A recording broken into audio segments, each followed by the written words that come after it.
My name is Love, and I have a list of things that I used to do as a kid that are just objectively really stupid. The first item on this list is letting a strange man drive me to school. When I was probably like 6 or 7 years old, I was going from my mother's apartment to the bus stop where my bus was going to take me to school.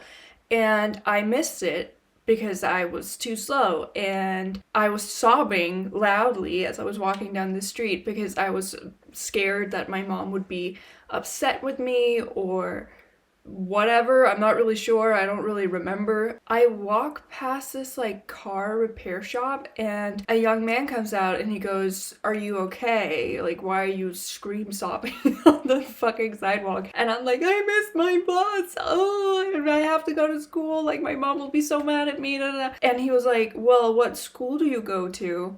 And I was like, "I go to this school." And he was like, "Well, I used to go there as a kid. I can take you in my truck." And I was like, "Okay." And then I climbed into the passenger seat of his truck and I was driven to school with no foul play or anything. This was genuinely just like a helpful young man who had genuinely taken his, primary education at the same school as me. My teacher asked me who was that who dropped me off, and I was like, "I don't know." So my mom was called, and then she had the stranger danger talk with me, and she was like, "You got really lucky. That could have been really bad." And I was like, "Why?"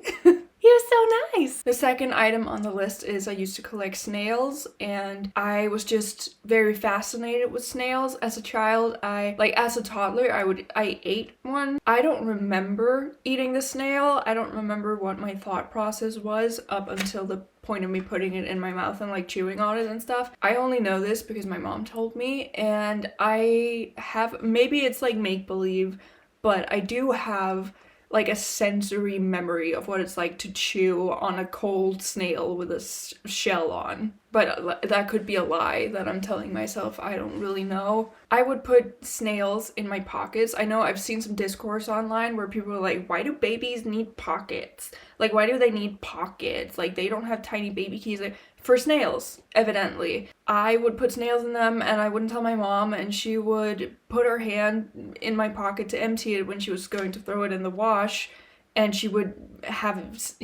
get like snail on her hand, and it wasn't great. I would also collect them in jars, and then I would leave the jars without a lid on inside the house. My mom once came into the bathroom and the whole place was covered in like snails. I had collected like 30 snails in a jam jar and just left it on the sink because I forgot about them. The third item on the list is I would play make believe that I was homeless and freezing to death. In this house, my childhood home, there's a chimney that goes from like the middle of the living room to up past my old room, which is in there. You can't see it, it's very small. The wall that the chimney is like inside of gets very warm. It's not like a fire hazard warm, but it's like nice, right? So I would like curl up next to this wall, like against it, and sleep without my blanket and like pretend to be homeless and freezing. I don't know why I did that. Item number 4 is I got into a physical fight over Harry Styles because I was at school and I don't even remember what was said, but someone said something bad about Harry Styles. And mind you, I was like 11 or 12 at this point. I didn't even respond. I just turned to my friend who had said the thing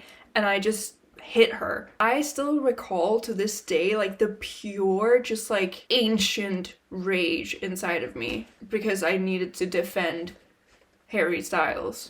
Item number 5 is I would regularly traumatize myself I would sneak out in the night when my mom was in the living room watching a film, and the couch back then was placed in such a way that when you were looking at the TV, your back was to the door that like leads to the foyer and the stair and whatever. So I would sneak down and I would just sit and like watch whatever horror movie my mom was watching, or not even just horror, just like anything that involved like blood and violence would make me feel so sick and scared inside when I was a child. The one I remember the best is Paranormal Activity. when that was released. I was watching it on the stairs through the railing. You know that feeling you get when you're like just about to fall asleep and then it feels like you're falling and you like and wake up and it's like really annoying. I would get that, I assume, also before watching this film, but you know, not a lot registers when you're at that age, so I just thought I was being pulled by a demon and I would freak out. And I had a child therapist at this point who would like tell me, she'd be like, maybe you just need to accept that it's okay to be pulled. And to this day, I don't know what the fuck she was talking about. Item number 6 is I would hold screaming contests with my friends. So we'd just stand there in a circle and just scream at the top of our lungs. I was a very good screamer though. I really had like a horror film roar when I was a kid. I don't think I could do that now. Maybe I could. Do I have my phone here? I'm gonna call my mom downstairs so she doesn't get scared. Okay, bye. I don't think it has the same effect. I don't think maybe I need to stand up for it. I need like more power. Hold on. Item number 7 is that when I was getting groomed online, like on Kik and whatever, at like ages 11 to 12, I don't remember if my mom had like an online safety talk with me. I'm assuming she did because I was pretty cautious, and whenever like a grown man, it happened 3 times, where a grown man would like try to groom me and I would fake my death. I would pretend to be my mom or like a friend or something, and I would post on the profile, whatever profile, that I had passed away, and I would personally message these guys being like, I'm so sorry, like I see that you've been trying to reach my kid, but like they're dead. In 2 of the cases, they just never responded again, but the 3rd one was like, oh my god, what happened? And then I was like, asked my mom, I was like, oh, well, it was like a car accident or whatever. And then I would pretend to be my mom reading back like our chat. This was like a 26-year-old, and he had been like saying the weirdest shit to me. And I would pretend to be my mom and like scold him and be like, you were trying to groom my kid, like you were trying to da, da, da. And he would like freak out and then block me. I was a very organized child. No, I wasn't. I'm lying to you. I was very messy as a kid, and I would sweep my mess, like all of my little trinkets and like Legos and whatever, I would sweep them under the bed, and I'd be like, look, Mom, I cleaned my room. And she'd come in and she'd be like, wow, that's so good, da, da, da. You didn't sweep it under the bed, did you? And I went, no. And then she'd look under the bed and there would be all of my belongings. I did that several times where I was like, no, I didn't sweep it under the bed, but I did. And she looked and saw that it was there. I don't know. Item number 9 is I would pretend to be dead when I couldn't sleep. Like, I would pretend to be in a coma or in the hospital. I would lay on my back with like the covers all straight and like arms down my sides. And when I got old enough to have a phone with headphones, I would put like the microphone of the headphone by my nose and like behind my, and like pretend that I was dead, and it would help me fall asleep. Item number 10 is I unknowingly named my pet turtle, like a slang term for blowjob in my native language. And subsequently, or subsequently, I want to say subsequently.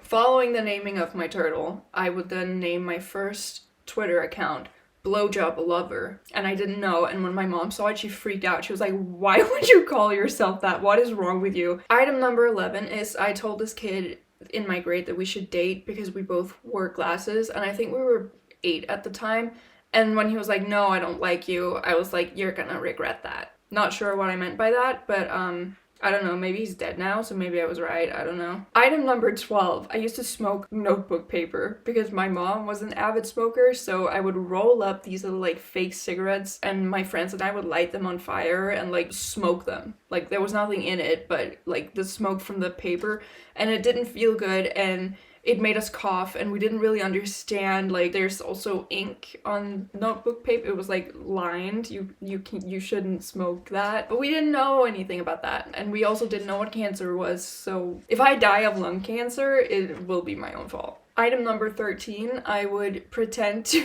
hallucinate and have seizures at school when I was bored. This was like 2nd grade. I just would like fall over on the playground and shake on the ground and scare everyone just because. And there was nothing wrong with me, like physically.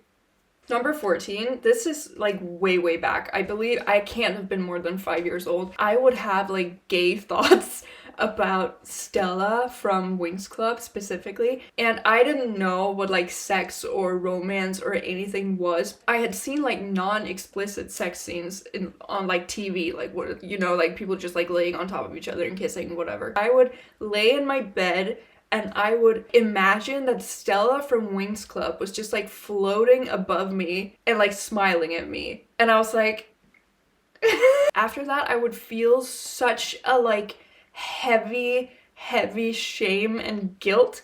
And I would like pray to God and be like, please, Lord, like forgive me for the thoughts that I have had tonight. Number 15, I tried to kill myself by burying myself in the snow because I was trying to like punish my mom for scolding me or something. I'm starting to see sort of like a pattern with these. So if any of you have any like ideas about what that could be, or like want to take a wild guess at what was going on, please refrain from doing so. I don't want to hear it. Item 16 is as I said, I would get into fights when I was a kid, but I didn't really bother to learn how to fight. I would just bite people. I was suspended it happened on a Thursday, so I was suspended for like the rest of the week, so like the rest of Thursday and Friday, and then I was back in school on Monday for biting a kid I was too old.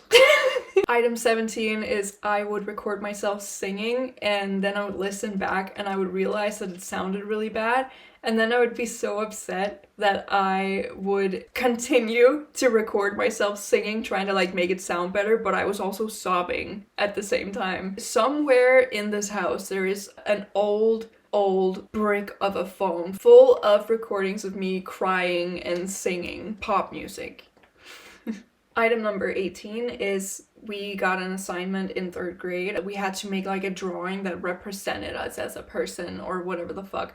And I drew a girl being beheaded. Number 19, I would pretend to be really good at making horse noises, but I wasn't, and I would just be screaming. So all of my friends, we were all like horse girls, kids, horse boys, or whatever. And I would be like, yeah, I can make the exact sound a horse makes, and I would just go.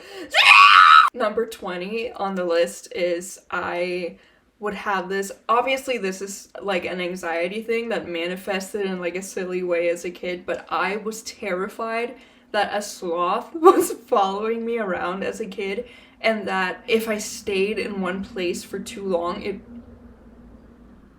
it would eventually catch up to me and like, I don't know, move weird in front of me. To this day, I don't even like it. I feel it like in my shoulder blades how uncomfortable it makes me to look at a sloth like just doing its thing.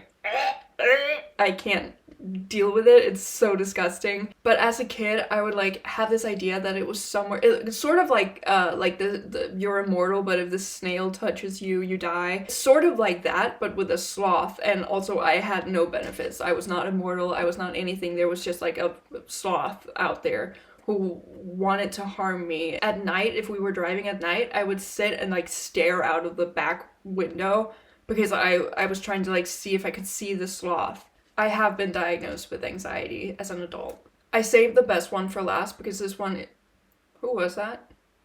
Because this one is definitely the most ridiculous one. I watched the Halloween episode of Winx Club when I was home alone. My mom was like... She wasn't even like far away. She was just like doing grocery shopping, and I think I was ill or it was the weekend or something, but I was home alone. My sibling wasn't there, my mom wasn't there, and I watched this Halloween episode of The Wings, and the premise of this episode is that there is this like ghostly lady or whatever who will appear in the mirror behind you or something. And we only had a mirror in our bathroom, and you had to walk past it to get to like the toilet. And I was so fucking scared that I would see this Wings Club ghost lady in the mirror. I couldn't go out there, I was too scared. And then I had to pee really bad. And I remember calling my mom like on the home line, house line, landline. I called my mom on the landline and I was like, I really need to pee. Like, can you just come home? Like, I'm scared. And my mom was like, nothing's in the mirror. Just go piss. Like, what's wrong with you? And I was like, eh. And she was like, well, I'll be home in 10 minutes. And I was like, I can't. So I ended up pissing in my cat's litter box. And like, it was flooded, you know, because hello. So I just did that. And when my mom came home, she was like, well, did you go pee? And I was like, yeah. And then I think maybe 2 hours later, she was like, did you piss in the litter box? And I was like, no. And she was like, well, I don't think the cat did this, because it was like the cat litter was like swimming. And my mom was like, okay. I thought I could convince her that our cat was just like sick or something. I don't know. All right, that's it for this video. Okay, that's it for this video. Goodbye.